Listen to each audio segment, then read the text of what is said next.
Alejandra, Hola, ¿qué tal? ¿qué pasa? ¿Cómo estamos? Bien, gracias a Dios. ¿Y tú? Has tenido clase, ¿no? Sí, Acabas de salir de clase. Bueno, pues nada. sí. Pues vamos a tener aquí un ratito tranquilo también para poder disfrutar y conocer un poquito más. Saludamos a todos, le damos una buena acogida y sobre todo una buena semana. Deseamos que paséis iniciando este lunes. Bueno, tenemos aquí a nuestra invitada, Alejandra. ¿Quién es Alejandra? Para los que no te conocen, preséntate un poquito. Bueno, antes que nada, muchas gracias por invitarme. De nada. Yo soy colombiana, tengo 22 años y estoy estudiando teología en Pamplona. Y en ese momento, pues también me dedico a la evangelización digital en mis canales en Instagram, YouTube y TikTok, que se llaman Apologéticos en todas las plataformas. Qué bueno, qué bueno. Bueno, y también para conocerte así un poquito más, cuéntanos un poquito tu historia o tu testimonio de fe. A ver, y así que te podamos hacer distintas preguntas. La gente por aquí, si queréis, pueden hacer preguntas que se queden fijas y no tener que estar. Podéis hacerlo en la interrogación. En la interrogación se quedan guardadas, ¿vale? Todo tuyo, Alejandra. Vale. Bueno, pues yo nací en una familia que era mitad católica y mitad protestante. Mm, Y mi padre se volvió ateo un año antes de que yo naciera. ujú. Entonces, cuando yo era pequeña, pues crecí con esa confusión de que veía a mis familiares católicos, a mi familia protestante, y luego a mi padre que no entendía muy bien por qué no creía. Y cuando yo le preguntaba por qué no creía en Dios, pues él me decía que cuando creciera ya me lo contaría. Al final nunca me lo contó, pero bueno, siempre estaba esa confusión. Y luego cuando llegué al colegio, yo estaba en un colegio católico, empecé a ver sobre todo mucha incoherencia. O sea, veía que las personas que decían que eran más católicas eran muy materialistas o igual hablaban mal de la gente, eran un poco hipócritas. Entonces, eh, pues, y además cuando yo les preguntaba por qué creían lo que creían, nunca me daban razones. En cambio, mi padre no es que fuera mejor persona, pero por así decirlo, él sí leía, estudiaba, yo veía que tenía un poco más de conocimiento sobre lo que él decía que creía, entonces en mi cabeza se fue formando la idea de que las personas que creen en Dios no estudian y solo creen por tradición y por cultura. En cambio, los que no creen, pues sí son estudiados, sí son cultos, entonces esa idea se me fue formando en la cabeza. Llegó un momento en el colegio, pues yo desde pequeña siempre he sido muy rara, por así decirlo, o sea, siempre me ha gustado leer. eh, sí, entonces en los descansos pues no tenía muchas amigas con quienes hacerme, era un colegio de niñas, entonces era un poco complicado. Y en un momento me empecé a sentir muy triste cuando tenía 13 años y le dije a Dios que si Él realmente existía, que cambiara esa situación, que hiciera que yo me dejara de sentir tan mal como me estaba sintiendo en ese momento. Y como no pasó, como me seguí sintiendo igual, entonces yo automáticamente dije, bueno, entonces no existes. No existes porque no me quisiste ayudar. Años después, cuando a veces me preguntaban por qué yo no creía en Dios, yo podía dar muchos argumentos, pero pensaba interiormente, no creo en Dios porque Él no me quiso ayudar. Eh, y pues lógicamente cuando dejé de creer en Dios, el vacío que yo tenía, pues no desapareció. Antes fue creciendo y creciendo cada vez más. Esos años que yo estuve lejos de Dios, lo que los marcó fue una tristeza muy profunda, constante. Eh, Sentir un vacío muy grande todos los días, tener pensamientos de que la vida no tiene sentido, para qué estoy aquí, eh, si me muero eso qué cambiaría. Entonces, pues fue así muy continuo y en un momento empecé a preguntarme por entonces cuál sería el sentido de la vida. Si Dios no existe, entonces cuál es el sentido de la vida. A mí me gustaba mucho la filosofía, entonces intentaba plantearme a mí pequeños sentidos. Entonces, en un momento dije, bueno, el sentido de mi vida va a ser lograr conseguir esto. Y lo intentaba y luego o lo lograba y me seguía sintiendo igual, o no lo lograba y me odiaba a mí misma por no haberlo hecho. Entonces me empezaba a sentir cada vez peor y en cierto momento ya dije, bueno, el sentido de mi vida va a ser tener como grandes experiencias que hagan que yo olvide por un momento este vacío que estoy sintiendo. Entonces, bueno, justo ahí ya tenía como 15 años, entonces ya estaba empezando a tener más amigos, a salir. Entonces, pues ahí empecé sí, a beber mucho cada 8 días, pues cada fin de semana. Eh, Caí en muchas ideologías. Pues yo en una época decía que era bisexual, también obviamente era pro aborto, pues todas estas cosas. Eh, y lo otro es que cuando yo veía que había una persona que sí creía en Dios, pero que estaba empezando a dudar, yo empezaba inmediatamente a darle argumentos para que dejara de Ujú. creer. Y pues a día de hoy sé que sí convencí a alguna persona. Y bueno, es más que todo eso lo que viví estando lejos de Dios. Y ya cuando llegué a los 17 empezó la pandemia. Era mi último año del colegio, no sé aquí cómo le digan al Sí, último de año, bachillerato, bachillerato. si era el último año. Y, y bueno, fue la pandemia. Estuve los primeros meses con mi padre. Y yo recuerdo que nosotros hablábamos y decíamos porque éramos mejores que los demás por no creer en Dios. O sea, yo creía que yo ya había leído tanto y que ya sabía tantas cosas que nadie me podría convencer de que Dios existiera. Igual mi padre. Eh, Mi madre, poco tiempo antes, había empezado a tener algunos problemas con su esposo, con mi ex padrastro, eh, y entonces empezó a ir donde un sacerdote. Y bueno, ella me obligaba a mí a ir, yo me dormía en la misa, pero igual, Ujú. ella me obligaba a ir. Y una vez cuando acabó una de las misas, ella le mostró a este sacerdote una imagen de ella, mi expadrastro, mi hermano y yo. Y el sacerdote miró la foto y dijo, ¿ese hombre es su esposo? Y ella dijo, sí, él está en adulterio. Y ella era como, ¿qué? Pero si él no sabe nada de mi Claro. vida. Y meses después nos dimos cuenta de que cuando el sacerdote dijo eso, ya tenía otra mujer. Eh, Luego el 31 de diciembre, una persona cercana al sacerdote vio una foto que nos habían tomado en la que salía mi madre, mi hermano y yo. Y en la foto se ve como si fuera una mano cogiéndole la mano a mi madre Mm. y eso lleva como un cuerpo borroso, o sea, es algo muy extraño. Yo como atea miraba esa foto y decía, esto no tiene sentido. Y una persona cercana al sacerdote vio la foto y dijo que le habían hecho algo a mi madre desde Bogotá, o sea, desde la ciudad donde vivía la mujer de mi padrastro.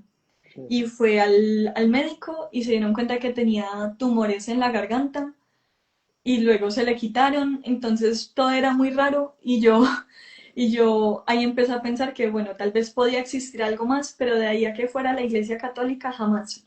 Ujú. Jamás porque eh, Jesús no podía tener una iglesia que estuviese tan manchada de sangre, ¿cierto? La Inquisición, las cruzadas, además, pues que no me gustaban las instituciones, entonces la Iglesia Católica jamás, jamás podía Ujú. ser.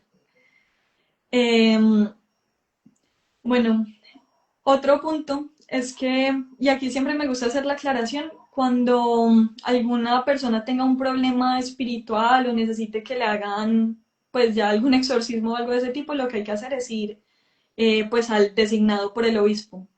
Ujú. Eh, pero bueno, en el caso de ese sacerdote, él hacía liberaciones y a veces cuando mi madre me llevaba yo veía que había personas que gritaban, pero que a veces hacían cosas muy raras y yo pensaba, bueno, tal vez les están pagando o están locos o es su gestión, pero a veces habían cosas tan raras que yo decía, esto tiene que venir de algún otro lugar. Luego ya cuando comenzó la pandemia y volví de la casa de mi padre, eh, otra vez a estar con mi madre, vi que ella ya se estaba relacionando con personas católicas. Ujú. Y fue la primera vez en mi vida que vi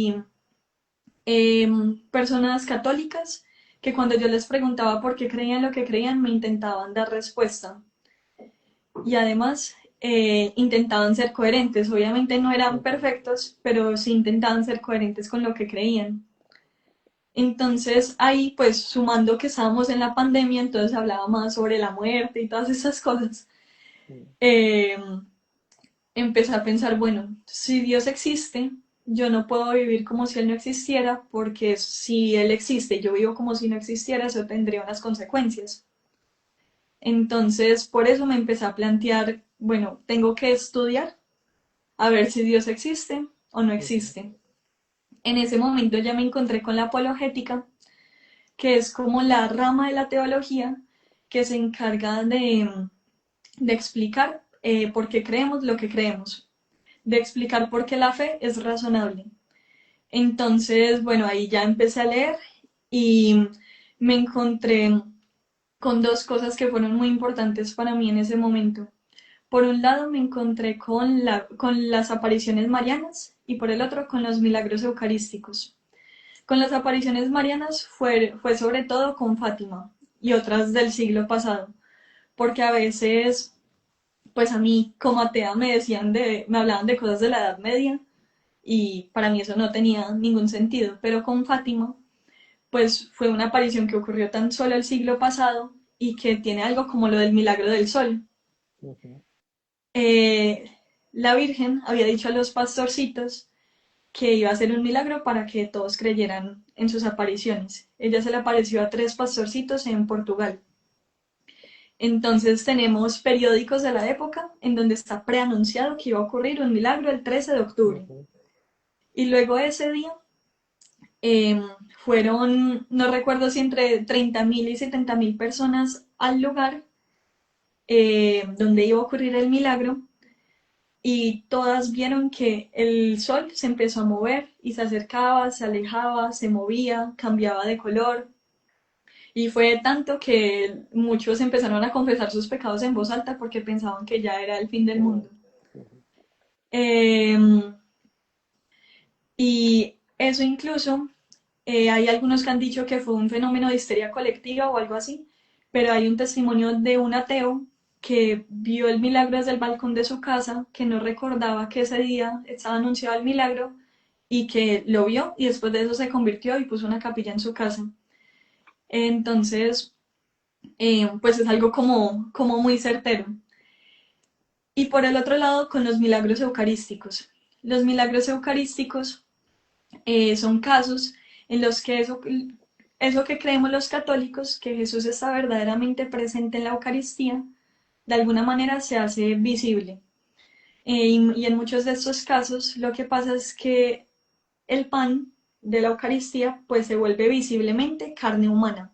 Y eso lo han estudiado y se dan cuenta de que se convierte en tejido humano, que es tejido cardíaco, que siempre tiene el mismo tipo de sangre, que tiene signos de una persona que ha estado padeciendo asfixia. Los crucificados mueren de asfixia porque al tener los brazos extendidos, pues los pulmones colapsan por el propio peso. ujú. Eh, Se dan cuenta que tiene signos de una persona que ha estado padeciendo mucho estrés. Y además que yo no soy médica, entonces no sé bien cómo explicar esto, lo explico con mis palabras, pero tienen los glóbulos blancos como en una persona viva. Ujú, O sea, es como que cuando tú te cortas, eh, en máximo a las 2 horas, algo así, los glóbulos blancos ya se han muerto, pero en los milagros eucarísticos pasan años y años y años y siguen como en una persona viva. Y no ha ocurrido solo una vez, ha ocurrido en Polonia, como en 2013 o 2015, en Argentina en los 90 y hay muchísimos casos. Entonces, pues cuando yo me encontré con esto, para mí fue como ver como si Dios le hubiese puesto dos sellos a su iglesia para que nosotros supiéramos cuál era verdaderamente el camino que teníamos que seguir. Entonces ahí ignoré por un momento las objeciones que tenía antes y dije, bueno, entonces si esta es la iglesia de Dios, pues yo tengo que entrar en ella. Ya después estudiando la apologética, pues ya he entendido todos esos otros temas que me conflictuaban. Y ya luego con este sacerdote que ya era muy amigo de nosotros, yo iba a hacer como si fuera mi primera comunión bien hecha. Mm. Yo no me había confesado desde la primera comunión, no me quería confesar con él porque me daba mucha vergüenza. Entonces buscamos un sacerdote si era para poderme confesar. Hubo muchos problemas, pero al final pude y eso fue el día de la Virgen del Carmen. Y luego al domingo siguiente ya iba a comulgar con ese sacerdote y después de la misa, él dijo que él había hecho la novena a la Virgen del Carmen con unos escapularios de tela y que cuando acabó la misa, uno de los escapularios había quedado oliendo a rosas y que él pensó que ese escapulario me lo iba a dar a mí. Eh, Luego me lo dio y estaba oliendo muchísimo y yo que dudo mucho de las cosas, me pusieron algo y me están engañando, pero es muy raro porque no es que huela siempre o que oliese mucho al principio y luego dejara de oler, sino que ha olido en momentos como muy concretos Ujú. de mi vida. Y a partir de ahí, pues ya ha sido un camino de ir conociendo más a Jesús como persona, porque mi conversión fue sobre todo por el miedo y también desde la razón, y también irlo conociendo pues precisamente desde de este lado de la apologética y ya ahora que estoy estudiando teología desde aquí. Pues yo tenía, oye, muchas gracias por tu testimonio de fe, ¿eh? Impresionante, la verdad.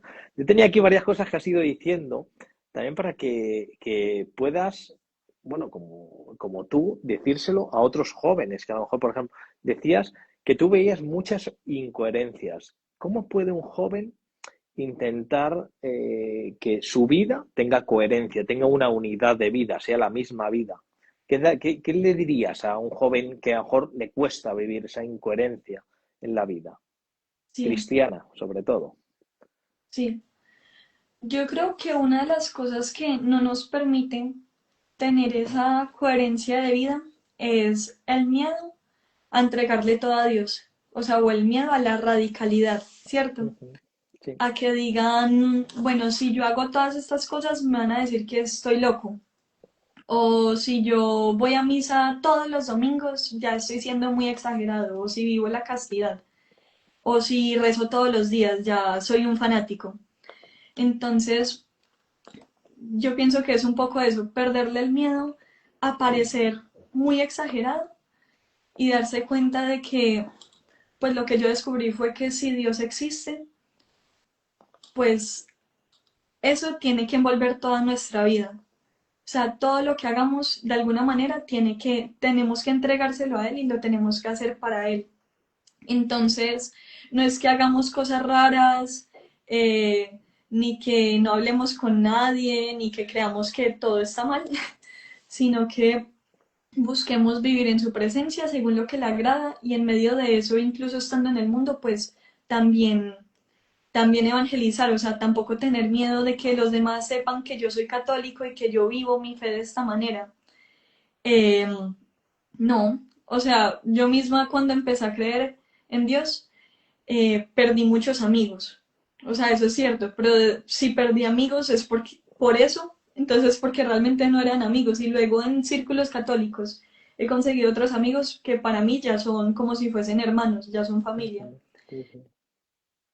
Qué bueno. Tenía otra que has dicho aquí que es, claro, tú dejaste de creer porque Dios no te hacía caso. Pues eso lo piensan muchos jóvenes. Ahora se ponen, o sea, se sientan en una iglesia a rezar o en una capilla o en la universidad.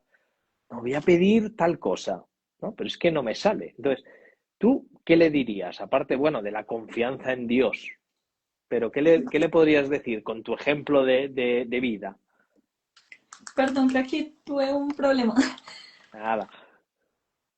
O sea, muchas veces yo he visto, o sea, me pasó a mí, como ya les conté, pero también he visto que hay muchas personas que condicionan ese acercarse a Dios a si me pasa algo que yo quiero. Entonces, me estoy acordando en este momento de un amigo que me dijo, no, yo le entrego todo a Dios si me consigo una novia rápido, Qué buena. eh, o cosas de ese tipo. Entonces, muchas veces, pues, tenemos que saber que Dios ve las cosas en conjunto, Él ve las cosas desde más lejos. Nosotros es como si tuviéramos la mirada muy corta, nosotros solamente vemos lo que tenemos enfrente, pero Dios lo ve todo. Y viéndolo todo en conjunto, pues Él sabe qué es lo que realmente nos conviene. Y Dios no es, o sea, Él no quiere que nosotros vivamos aburridos, ni tristes, ni mal, sino que Él tiene para cada uno de nosotros un proyecto que es mucho mejor que cualquier cosa que nosotros nos podamos imaginar. Por ejemplo, pues yo estoy aquí en España desde hace 2 años Ujú. y pues desde que llegué pues han habido muchas cosas que me han sido muy difíciles, sobre todo en el primer año. Fue muy difícil estar aquí porque yo no tengo más familia en España, Ujú. pues llegué a estudiar teología y pues es una, o sea, en teología los compañeros que estudian pues suelen ser seminaristas, entonces no hay Sí. muchas personas a las que conocer, entonces hubo muchas cosas que fueron muy difíciles, pero ahora cuando veo lo que sufrí en ese momento, pues veo que ese primer año que estoy aquí en España fue el año en que más aprendí en toda mi vida. Fue Ujú. el año en el que más me di cuenta de cómo hay que depender solo de Dios. Eh, y eso mismo con muchas otras situaciones de mi vida. Entonces, es entender eso, que Dios tiene un proyecto y todo está en sus manos. Y él sabe cómo funcionan las cosas y si pasan cosas malas, tampoco hay que echarle la culpa a Dios. O sea, tampoco hay que decir que Dios me está haciendo sufrir esto que está mal. Porque muchas veces, pues Dios permite las cosas, pero porque Él desde su mirada más amplia puede ver cómo eso, si nosotros lo tomamos bien, pues va a beneficiar muchísimo más a nuestra alma que si no hubiese pasado. Entonces, Qué bueno. Y tenía otra aquí que también has comentado, que es, claro, que tú sentías vacío, o sea, podías tener de todo, pero realmente por dentro estabas vacía. Entonces, eso le ocurre, bueno, ocurre a muchos jóvenes que ahora lo quieren llenar con otras cosas, o bien fiestas, bien alcohol, bien chicas, o a los chicos chicas, o sea, al revés. O sea, ¿y qué dirías tú para irse llenando un poquito de Dios, irse vaciando de otras cosas que a veces no, o sea, que son el pecado o algunas cosas más? ¿Qué nos dirías? pues eso es un proceso. Sí, O sea, nadie puede decir, bueno, ya creo en Dios, ya estoy convertido. Pues hay muchas personas que dicen, yo me convertí en este momento, sí, pero nosotros, si estamos vivos, no nos hemos terminado de convertir. Siempre es un claro. proceso que lleva toda la vida. Pero, pues también en mi camino de fe, en muchos momentos he tenido que hacer muchas renuncias.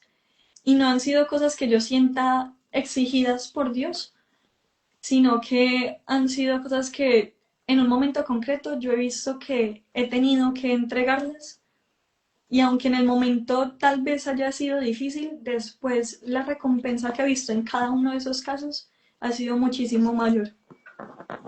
Entonces, a mí me gusta mucho una imagen que usa la hermana Claire, no sé si han Sí, escuchado de ella, del hogar de la madre, que ella cuando cuenta su testimonio dice que cuando ella veía la vida religiosa sentía como si estuviese saltando a un vacío en el que solo caía, caía y caía, pero que al final solo tenía la certeza de que iba a caer en las manos de Dios. Entonces, pues en la vida de fe es como tener confianza en eso. A veces vemos cosas que no entendemos muy bien por qué. Por ejemplo, que una persona diga, yo no entiendo por qué hay que vivir en castidad, por ejemplo, o no entiendo por qué eh, tengo que ir a misa los domingos y me van a decir que estoy loco, que porque voy a misa. Pero es ir haciendo esas entregas y ver cómo en ellas mismas, pues a veces Dios nos consuela. Entonces, sí. qué bueno. Bueno, y quería, antes de seguir ahora con la teología, quería preguntarte, a ver, ¿has podido en estos 2 años, en este año y medio, ir a Fátima? ¿Has podido? Sí, y de hecho voy también en 2 semanas o menos. Qué bueno. Y oye, y esa primera vez que fuiste, ¿qué sentiste después de todo lo que habías estudiado, leído? Sí, pues no sé, ¿sabes? Fue muy rápida, tristemente. Pero lo que más me impactó fue cuando estuve al lado de la tumba de pues de De los los pastorcitos. pastorcillos. Sí, Eso sí qué bueno, me impactó mucho. qué bueno, Em, sí, y pues mi advocación favorita es Lourdes. qué Y bueno. ahora que vivo en Pamplona, pues estoy a tres Está muy horas de Lourdes. cerca, está O muy 3 horas cerca, de muy Lourdes. cerca. Qué Sí. bueno. Qué- Entonces, pues ahí sí fue súper impactante como ver, o sea, es como darme cuenta de que aquí, en todo ese tiempo en que estuve sola, pues de alguna manera Dios nunca se olvidó de mí y me lo mostró particularmente pues con la Virgen. Qué bueno, qué bueno. Oye, y cuéntanos, bueno, ¿por qué quisiste venir a estudiar teología? ¿Qué es lo que más te apasiona? ¿Qué es lo que estás descubriendo? Algunas cosillas de, claro, que alguien se plantee, oye, pues yo, a mí también me gustaría estudiar, tengo estas dudas, esto tal, me gustaría profundizar, pues estudiar teología. Cuéntanos un poco. Bueno, voy a intentar resumir por qué empecé a estudiar teología. Vale. Porque yo estaba estudiando Derecho en Colombia, pero en un momento de la carrera tuve una crisis existencial, o sea, iba en la mitad de la carrera, eh, porque antes de eso, en una misión, pues como con mi grupo de oración, con mi comunidad, fuimos a un pueblo Mm.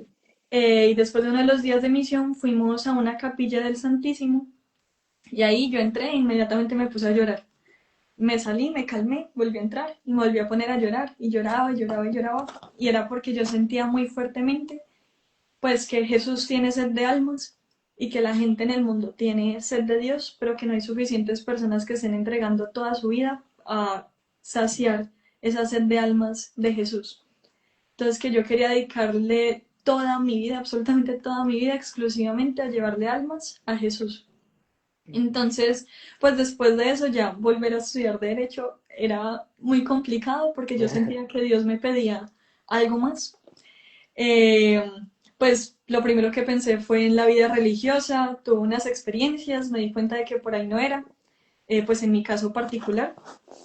Y ya cuando terminé de hacer esas experiencias, mi director espiritual me dijo que tal vez tenía que estudiar teología. Eh, y ya, y ya entonces ha sido como ese proceso de ir conociendo más a Dios y desde el inicio yo quise conocerlo mucho desde la razón también. Y eso me ayudó mucho y me sigue ayudando. Qué bueno. Oye, en tu perfil viene una frase que quiero que nos la expliques un poquito, porque tú pones fe y razón no se contradicen. Sí. Bueno, em, para mí esa frase yo la vinculo mucho con algo que decía San Agustín. Y es que la fe busca el entendimiento.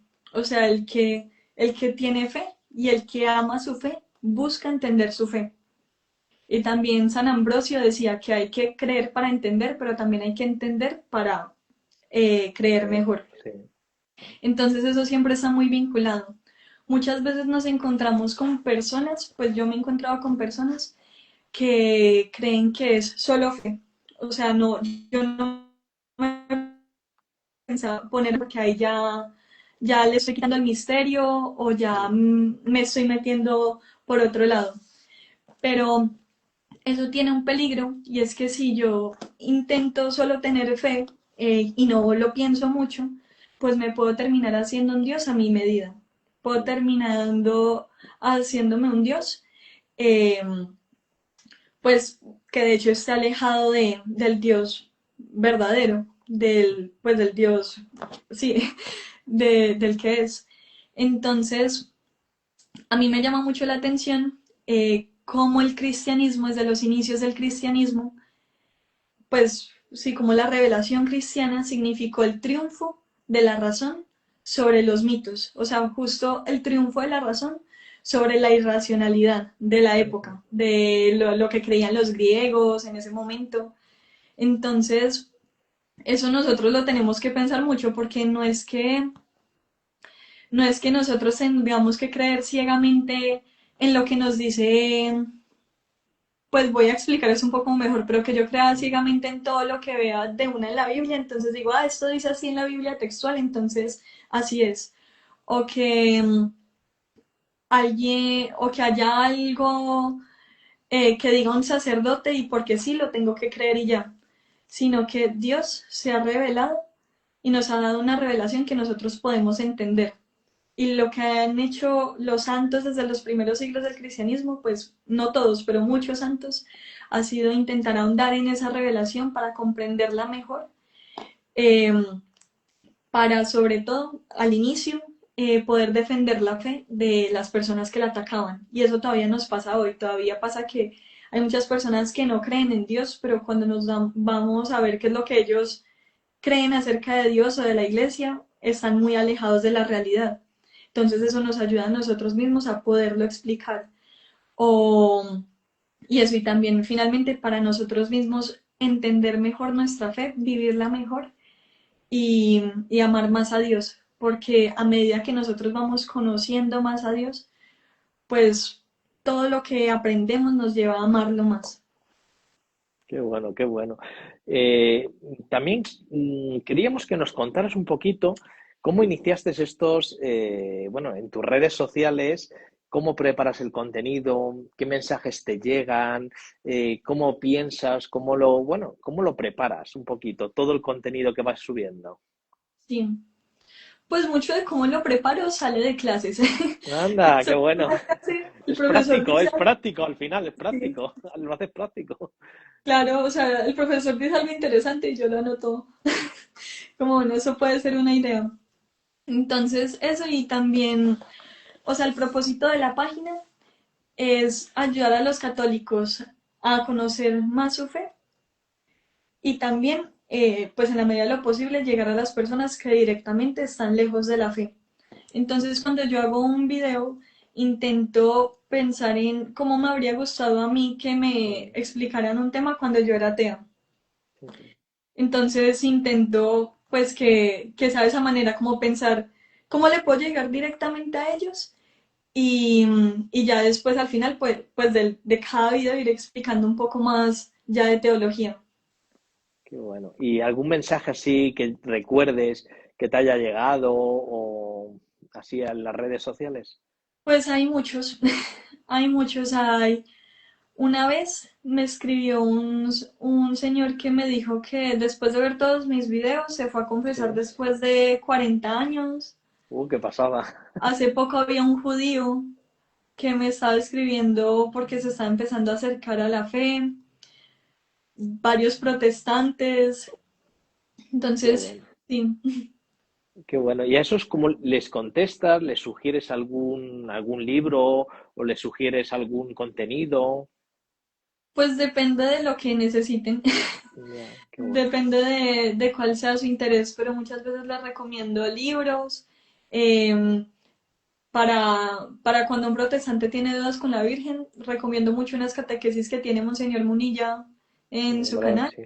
en Ti Confío, eh, y libritos de divulgación. Por ejemplo, hay uno que me gusta mucho que se llama, Sugiérenos algunos libros, así los apuntamos. Aunque se va a sí, quedar grabado el directo, pero bueno, algunos que te han ayudado a ti que puedan ayudar a otros. pues sí, hay uno que se llama La fe es razonable de Scott Hahn, que es muy bueno y que pues empieza hablando, digamos, de apologética para ateos, pues dando argumentos para la existencia de Dios y luego ya empieza a hablar más pues a los protestantes y así. Otro de él que es muy bueno se llama Roma Dulce Hogar. Ujú. Ese es increíble. Eh, y hay otro que también me gusta mucho que se llama The Case for Jesus, el caso de Jesús o por Jesús, creo que se Sí, diría en español, de Brand sí. Pitre. que demuestra, pues sí, también en un tono divulgativo, porque los evangelios, pues sí fueron escritos pues por los apóstoles o por discípulos de los apóstoles. Oye, ¿y tú nos podrías decir, aunque esto sale un poquito del guión, pero claro, cuando tú lees un fragmento del Evangelio, ¿cómo lo llevas a la oración o cómo lo rezas? Porque claro, tú lo pensarás mucho, ¿no? Te meterás dentro de la escena, qué querrá decir, ¿no? O sea, con eso de fe, pero también razonada, razón con fe. O sea, cuéntanos un poquito, porque a lo mejor nos puede dar ideas también para la gente poder leer el Evangelio y hacer oración. Sí, pues desde la teología lo más importante es tener en cuenta algo que decía Benedicto XVI, y es que la teología hay que hacerse sobre todo de rodillas. O sea, no es solamente leer y aprender y volverme muy intelectual y ya, sino Ujú. todo lo que yo estudie, llevarlo a la oración, llevarlo ante el Santísimo, porque finalmente estamos estudiando cosas sobre Él, o sea, estamos aprendiendo de Él. Eh, y ya en la oración, pues a mí me encanta hacer la lección divina, Sí. pues Cuenta un poquito. que es leer el Evangelio del día y luego empezarlo a meditar. Entonces, a mí me gusta mucho hacerlo como me lo enseñó una vez una comunidad, que es Verbum Dei, eh, que es primero invocar al Espíritu Santo, Mm. luego leer el Evangelio muy detenidamente, casi que te lo memorices, y luego ya empezarlo a repasar en tu mente, imponiéndote en el lugar, haciendo como decía San Ignacio de Loyola, la composición del lugar. Entonces, imaginándote cómo estaría vestido Jesús, cómo estaría Jesús parado, sentado, cómo estarían los que lo escuchaban, cómo sería el lugar en el que estaba, y pensando tú en esa escena, ¿dónde estarías? ¿Estarías entre los discípulos? ¿Serías al que Jesús está sanando? ¿Serías alguien que solo está viendo la situación? Y después de eso, pues ya con eso que el Señor te diga, situándote dentro del Evangelio, pues empezarle a hablar ya él, pues con lo que él más te haya llamado la atención. Qué bueno. Oye, nos comentaban por aquí, oye, que el testimonio ha sido muy breve. Bueno, es que en un directo no podemos ser más largos.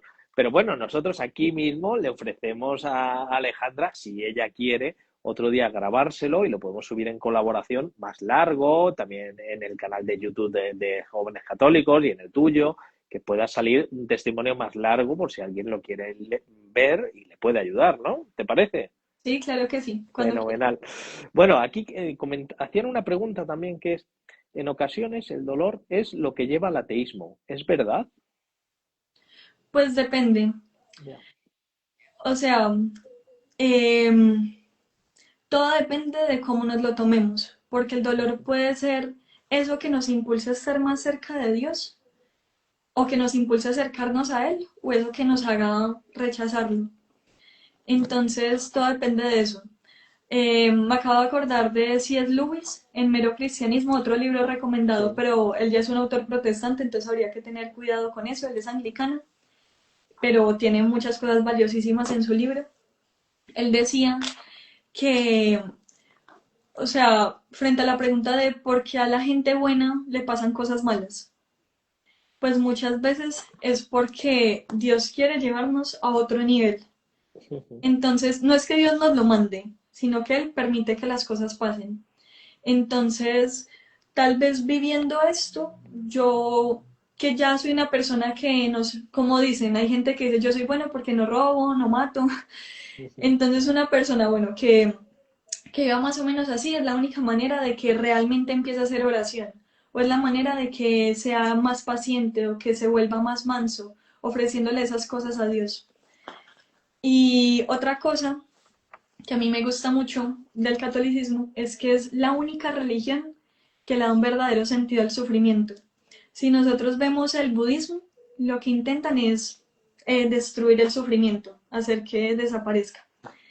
Eh, que eso es lo que buscaba Buda, erradicar el sufrimiento. Pero erradicando el sufrimiento, él terminaba también erradicando el amor. O sea, erradicaba al yo que sufría, pero también al yo que amaba. Eh, en el catolicismo, nuestro sufrimiento nosotros lo podemos unir a los sufrimientos de Cristo. y además podemos ser conscientes de que Jesús está sufriendo con nosotros, o sea, Él nunca nos deja solos por muy difícil que sea la situación, realmente nunca estamos solos y esos sufrimientos tienen un fruto, o sea, sirven para algo, los puedo ofrecer por la conversión de alguien, por otras personas que tal vez también estén sufriendo. Qué bueno. Bueno, pues si te parece, para ir acabando, te voy a pedir dos cositas muy sencillas. Una como una reflexión final, así para los jóvenes, y luego una breve oración, si quieres, en voz alta de 30 segundos para despedir el directo. ¿Te parece, Alejandra? Sí. Pues nada, ¿qué consejo puedes dar a los jóvenes o qué idea?